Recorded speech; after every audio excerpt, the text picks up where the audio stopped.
มันนะกันตายกับเฮาปะแล้วนี่เจ้าอาใครนี่เลย มันบ่เห็นบ่ บ่อ๋อมันก็เปียกแท้นะ โดยนี่เลย ฮะ นี่ มันก็เปียกแท้โอ้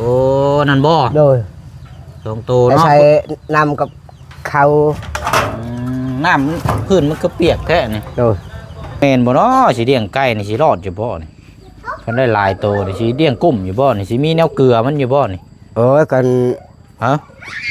บ่มีนี่กันได้ทำงานแต่ได้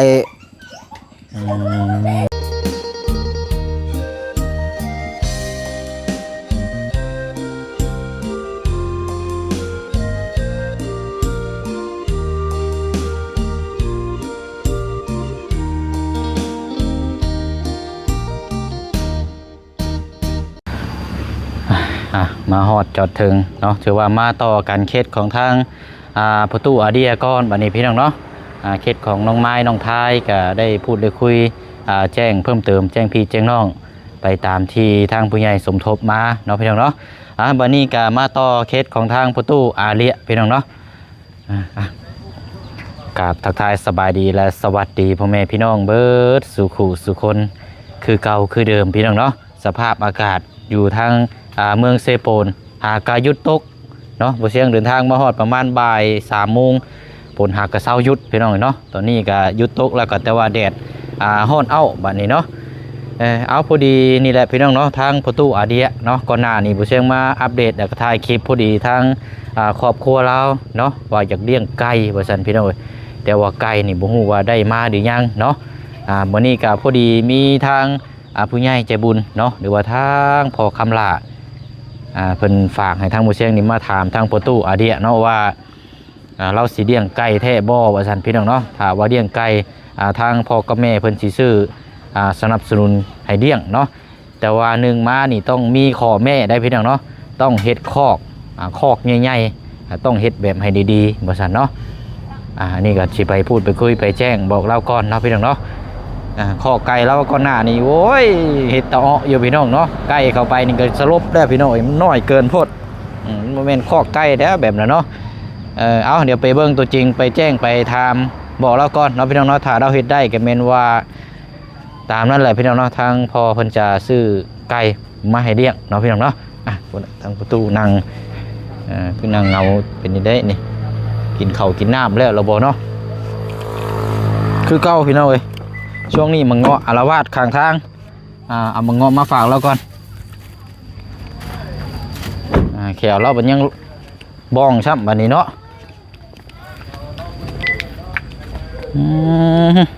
เป็นคนเนาะโอ้ยมาย่ำใดก็เดือดมากเนาะเฮือนซานนี่โคตรแด่นี่เนาะคืออยู่แบบนี้มาย่ำใดกับบริหกบริเหือเดือดมากมาย่ำใดกันโอ้เนาะโอ้พี่น้องนี่พี่น้องอีเนาะมาแต่ใช้นี่คือฮักนิ้วมือละบัดนี้อยู่ดีมีแห้งคือเก่าคือเดิมเอามาแต่ใช้มาเบิ่งให้กับบ่าวลาวไปเบิ่งให้บุกไปเบิ่งให้ว่ามื้อนี้อ๋อมองเข้าไปพุ่นบ่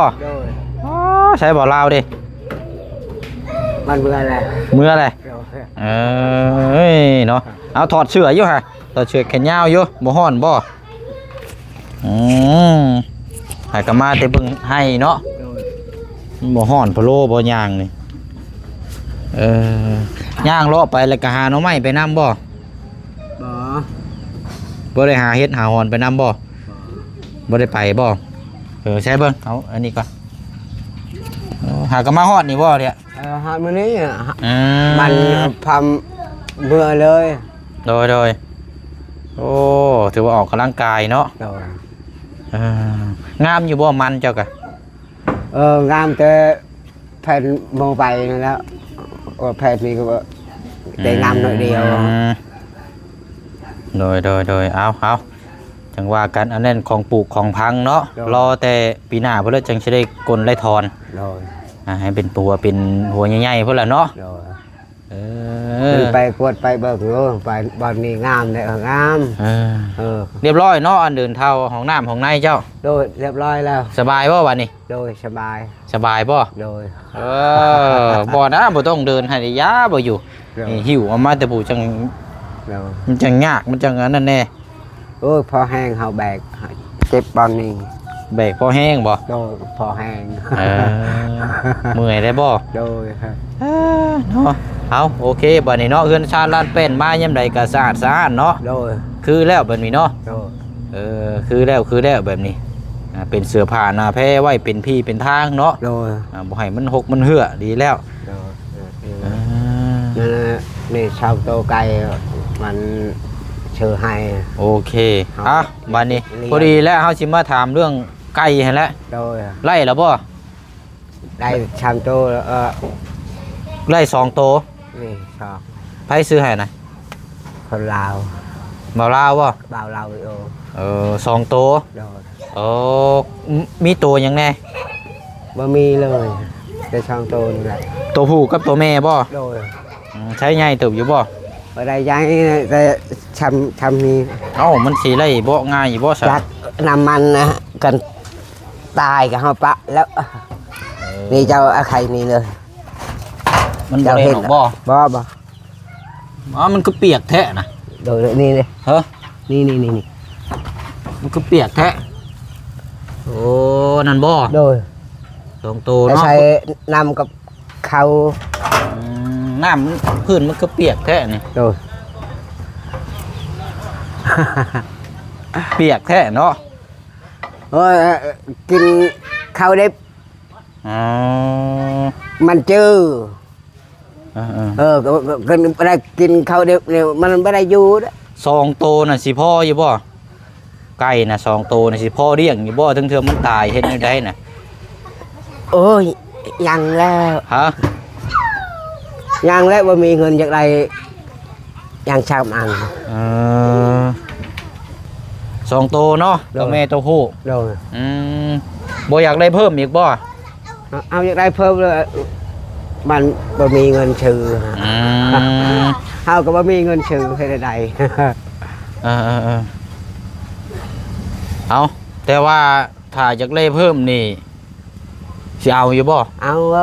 แต่ว่าต้องมีขอแม่ได้โดยเอาสิอันนี้เฮาบ่มีไก่เลี้ยงแต่เนี่ย5,000นี่จุลอยนี่100,000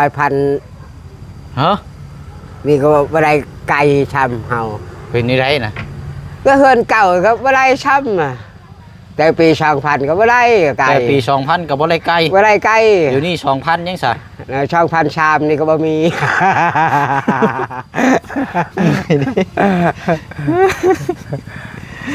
โอ้ยเอา2,000มื้อนี้ชามนี่ก็ใหม่ๆนี่ก็บ่ได้เลยเฮาอยากเลี้ยงปีช่องนี่ปีช่องใหม่อันนี้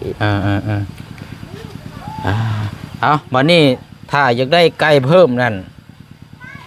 คอกนี่เฮาซึกว่ามันแคบได้อันเดียมันสิทนมันสิไก่มันสิตายได้นี่บ่ดอกบ่ตายดอกมันสิรอดอยู่บ่โดยทั้งเทื่อมันไข่มันหยังอีซี่เล่กันใหญ่นี่เฮาเป็นใหม่อีกเฮาอยากไข่คงก็ใหญ่ๆเฮาเฮ็ดเฮ็ดใหญ่เลยโลดซะเป็นหยังไปต่อมองพุ่นไปหยัง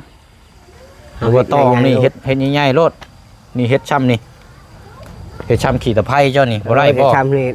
ได้ดอกเฮาเฮ็ดได้อยู่บ่โดยกล้าเฮ็ดได้อยู่บ่โดยเพราะว่าเป็นหยังเฮาถามเด้อถ้าว่าเจ้าอยากได้ไก่เพิ่มเลี้ยงนั่นแต่ว่าต้องเฮ็ดใหญ่ช้ำนี้ให้เนื้อที่มันกว้างๆแหละเลี้ยงเป็ดเลี้ยงไก่มันจังสะดวกสบายไก่มันจังบ่แคบวัดเทื่อมันเป็นเปี้ยเป็นรอยมาน้อยๆนี่เฮ็ดอยู่ได้มันตายมันบ่คุ้มได้อันนี้โอ้ยมีบ่ได้แล้วก่อนปล่อยนี่มันบ่ได้เจอ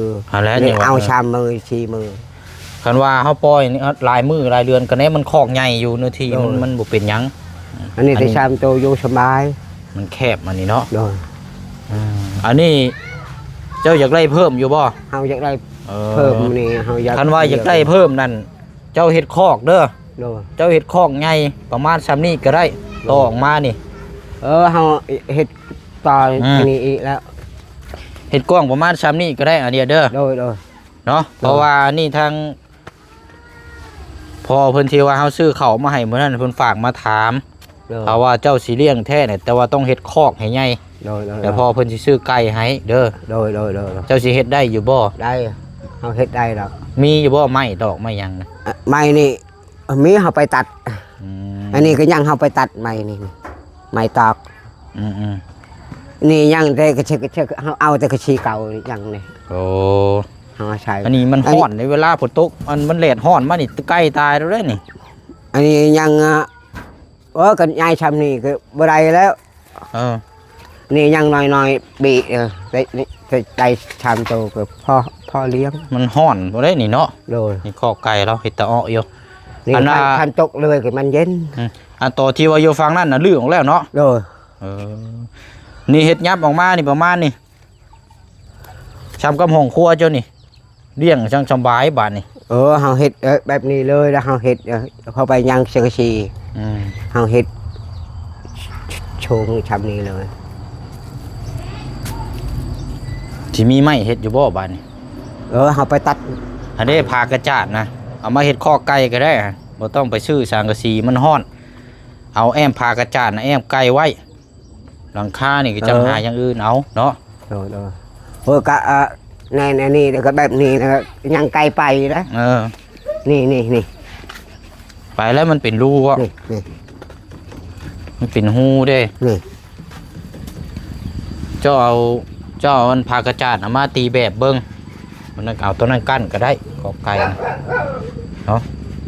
หรือว่าเจ้าเฮ็ดตีโค้งห้างเบิ่งก้อนอีกเทื่อนึงเนาะ โดยอันนี้ก็อัดเบ็ดอยู่นี่ก็ได้ อืม ก็เจ็บใช้อันนี้แหละนี่ก็เจ็บแบบนี้นี่ไก่ได้อยู่นี่แบบนี้ ระวังมือเลยสังกะสี นั่นแหละ อืมนี่ต่อออกมาตัวนี้ก็ได้เนี่ยเดียวเด้อ โดย เจ้าต่อออกมาให้มันเป็นโซนเดียวกันเลยก็ได้เนาะ โดย อันนี้นั่นโว้ยมันฮ้อนนี่เรียบร้อยได้นี่ไก่นะแม่นบ่เนาะสิเลี้ยงไก่นี่สิรอดอยู่บ่นี่คันได้หลายโตนี่สิเลี้ยงกุ้มอยู่บ่นี่สิมีแนวเกลือมันอยู่บ่นี่ กัน ฮะ บ่มีนี่กันได้ทำงานแต่ได้ อืม 15,000ไปซื้อข้าวโลนึงกาหมูกินกาไก่กินนำกันบ่เรื่อง เฮาเลี้ยงมาดิมานี่ยังเฮาอยากได้กันมือไปให้ คิดว่า มันห้องแล้วมันเบิ่งคน ว่าอยากเลี้ยงไก่แต่บ่มีแนวเกลือนี่มันยากได้คิดตัวนี้น้ำอีกได้บาดนี่เอา เอาคือ พร้อมอยู่บ่ คิดเด้อ มันบ่มีข้าวกินนี่เฮ็ดเรียบร้อยได้ไก่นะแล้วสิเอาหยังเกลือนะ อันนั้นปะมันหากินของประชาชนอยู่ตาดินนี่แหละ อืมหากินตามธรรมชาตินี่เด้อเนาะ โดย แต่ว่าไก่นี่สิเลี้ยงง่ายอยู่หรอกบ่คือหมูหรอก โมนี่ก็เลี้ยงใหญ่นี่โอ้ก็เรียกเพิ่นพังมันนี่หมดมันดุด ตาลายเนาะ ละลายโมหาย อืม อันนี้ก็ได้ลายแล้วแห้งสบาย นี่เลยมันพอกินแบบนี้แล้ว อันแรกกันยังว่าไก่นี่ก็คือว่าดีอย่างหนึงมันเฮาปล่อยออกไปนะมันหากินธรรมชาติขับมามันก็เข้าคอก โดยในนั้นเห็ดก็ยังให้คอกกับเห็ดคักมันอยู่สบายเห็ดอยู่แบบนี้ อืม เห็ดแบบนี้ นี่เฮ็ดใหญ่ซ้ำนี่มันจังโล่งนี่แบบนี้ อยู่กระดิษนี่ยังนอนบ่หลับ เออ นี่เห็ดแบบนี้นี่ นี่บ่ นี่ นี่เจ้าเฮ็ดแล้วเจ้าเฮ็ดสั้นแบบนี้ โดย มันขึ้นมานอนนี่ เด้อคนมานอน เออมันจัง อันนี้ก็เห็ดตำ เฮ็ดต่ำๆบ่จังเฮ็ดสูง โดย เฮ็ดสั้นน่ะไก่ขึ้นมานอนเทิงพี่เพิ่น โดย มันจังบ่เปียก โดยในนั้น เวลา แหละ ฝนตกมามันจังไก่มันจังนอนสะดวก โดย สบาย สบายในนั้น เพิ่นห้องไว้เฮ็ดห่างนอน โดย เอาเนาะ โดย เออ อันนี้ยังเชมือนี่ก็ไก่ยังบ่ได้อยู่นี่เฮาอัดก่อนอยู่นี่ อืม แต่จังเฮาปล่อยกับหมู่แล้วสบายปล่อยเลย อันนี้ขังไว้ก่อนซะบ่ เออ คือบ่ปล่อยเอานะ ยัง ไก่เอามาแต่ใช้ โอ้ยไก่บ้านผูนี่มันไปมันนั่นอยู่ คันว่าปล่อยออกมาจะมันหนีบ่ อ้าวโมกินแล้วเอาก็อยู่กับไก่เข่า ไผกินนะ โอ้เบิด ไผกินบ้าย ากแล้ว ซื้อมาแต่เมื่อวานนี่บ่ โดย หรือว่าซื้อมามื้อนี้ แต่วันนี่ เมื่อวานนี่เนาะ อ๋อ ครับกันปล่อยนี่ก็มันเฮือนอะแม่ละน้อยก็ได้ไก่ก็โยนนำกันกันเลยก็แล้วอันนี้ไก่เฮาเดี๋ยวนี้ไก่เฮาก็แล้ว มันแยกอยู่ซะเนาะ โดยนั้น ใช้เมียจะไปใช้ซะ ก็หาโลใหม่ ไปหาหน่อไม้ โดย โอ้ไปหาหน่อไม้เนาะ โดน หาได้อยู่ได้กิน โดย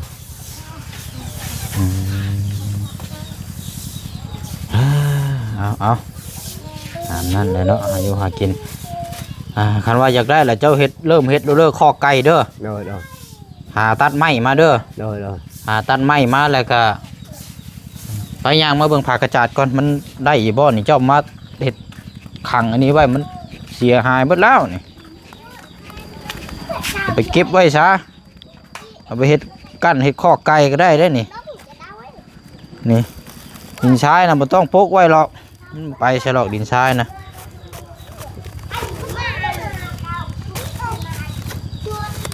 เนาะ โดยโดย เอาไปเฮ็ดกั้งเฮ็ดข้อไก่ เฮ็ดสบายแล้ว จะลือเบิ่งอยู่ห่ะมันมาปกชายไปมันบ่มีประโยชน์หยังหรอกชายมันอยู่ของบ้านอยู่แล้ว นี่เลย โหยังดีอยู่เห็นว่าปวกกินเบิดเด้อนี่ พวกหมด เจ้าลือออกมาแล้วเจ้าเก็บทำความสะอาดแล้วเอาไว้เฮ็ดข้างเฮ็ดข้อไก่เด้อ โดยโดยโดย แม่นบ่ได้นี่อันเดียวนี่ตัวนี้นี่ดึงมาเบิ่งอยู่ และ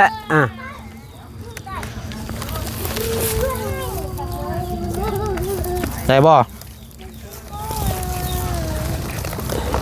อ๋อไปบ่แล้วนี่บ่แล้วนี่เนาะ โดย ได้อยู่ได้อยู่ ได้นี่ ตะกูยับเอา อ้าว ได้อยู่เจ้าดึงไปไว้พุ่นเด้อ โดยโดย เอาไว้ตอกเห็ดนี่เห็ดแอมเห็ดไก่เดี๋ยวพันตกจัด เอาดึงออกได้แล้วฮะ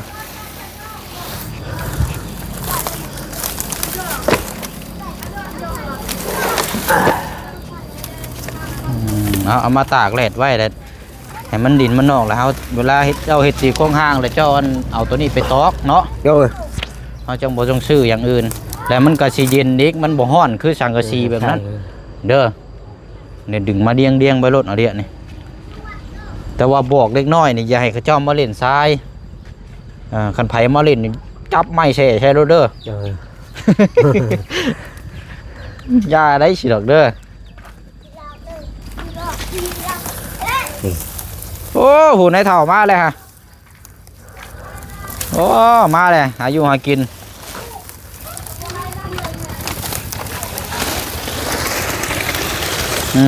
เดี๋ยวต่อทั้งนั้นกับเจ้าจังดึงมาเบิดอันไหนกันเด้อ โดยโดยโดย เอามาเรียงไว้มันจังมันแห้งนี่ซะพอได้ไปตอกนะออกแนวทางตัวนี้แหละพี่น้องเนาะเพราะว่ามันสีประหยัดสุดบ้านเขากับมีแตงซี่แหละพี่น้องเอาปลาไว้ชื่อมันกระพุพังเอาตัวนี้แหละไปแอมใส่เห็ดข้อไก่ให้เราเป็นใหญ่ๆเนี่ยกันสีเลี้ยงกันเลี้ยงล่ามโตช่องโตนี่มันจีพอช่องมือว่าช้างจังหน่อยไก่ตายอะไรก็แล้วเลยเอาโอเคแล้วเจ้าจังเห็ดเด้อ โดยโดยโดย เจ้าจะดึงมาแล้วอย่าให้เล็กน้อยไปลิ่นทรายหน่อยเด้อ โดย บอกรถแก๊สส้นรถมันกองอยู่ในหันแหละมันไปใส่ดอกทรายน่ะป้อผมไปเบิ่งหน่อไม้เนี่ยมานแท้นี่เนาะ เนาะใช่เอ้ยมานอยู่บ่ ทำไม กินทำไมแล้ว กินแต่หน่อไม้แล้วเห็นนี่ได้ซะเนาะ กินกับมีกินแต่นี่ กินแต่นี่ เลย โอ้ยจุบบ่หาสิ้นไข่แน่ หาครบหาเขียดหายังหมูมาบ่มีบ่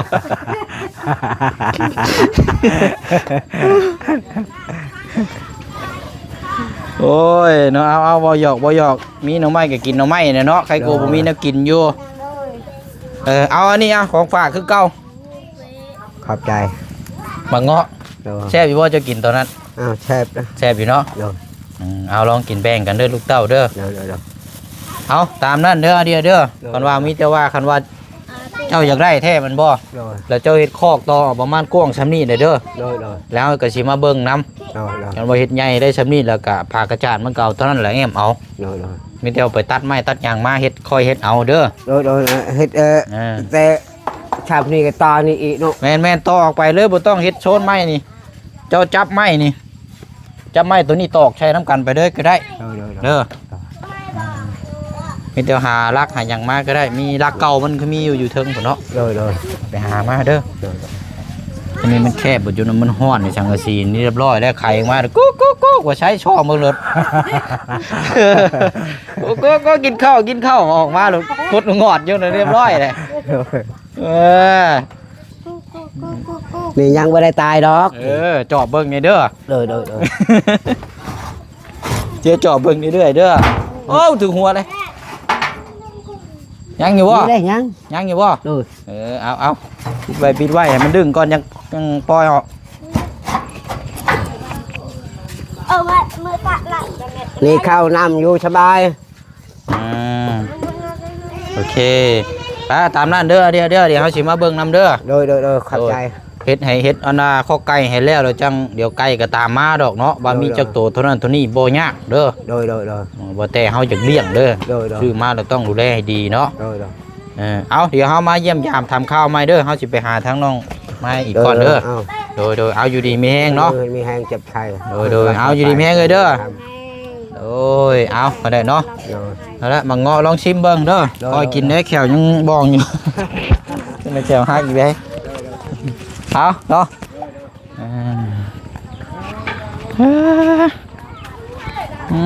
ชุกระเบาะนี่เนาะพูดแท้นี่เอาเนาะก็มาพูดมาคุยมาแจ้งบอกทางประตูอาเดียพี่น้องเนาะถ้าว่าสีเลี้ยงเป็ดเลี้ยงไก่นี่เอาใหญ่ซ้ำนี่เลิศพี่น้องเนาะเอาใหญ่ซ้ำนี่หรือเอาเห็ดสุดด้วยเห็ดคอไก่นี่ซ้ำสีเลี้ยงบัดนี้เนาะ10 โต 5 โตก็จังว่าบัดนี้ค้างไว้แน่งในน่ะมันก็จังบ่อันนี้มันฮ้อนได้พี่น้องเนาะเอามีแต่ว่าติดตามเบิ่งน้ำเล่าเนาะบอกเราแล้วพี่น้องให้เราซื้อไม้ซื้อหยังมาแล้วก็เฮ็ดคอไก่ไม้แล้วก็จังว่าน้ำกันวันนี้เนาะเรื่องเป็ดเรื่องไก่ว่าสิมีจักโตเท่านั้นเท่านี้ให้เราจัดแจงตัวนี้ก่อนเนาะจังว่าจังคุยน้ำกันเนาะวันนี้มาแจ้งมาบอกเราเนาะมีแต่ว่าคลิปนี้ทั้งพ่อน้องเปียวกับสีดำลาไปอีกคือเก่าคือเดิมเด้อพี่น้องเด้อเนาะเนี่ยบ้านเรือนซานลานแป้นแล้วเนาะสะอาดดื่มมากๆคือเก่าพี่น้องเนาะคือแบบนี้เนาะบ๊ายบายเด้อพี่น้องเด้อสบายดี เจ้า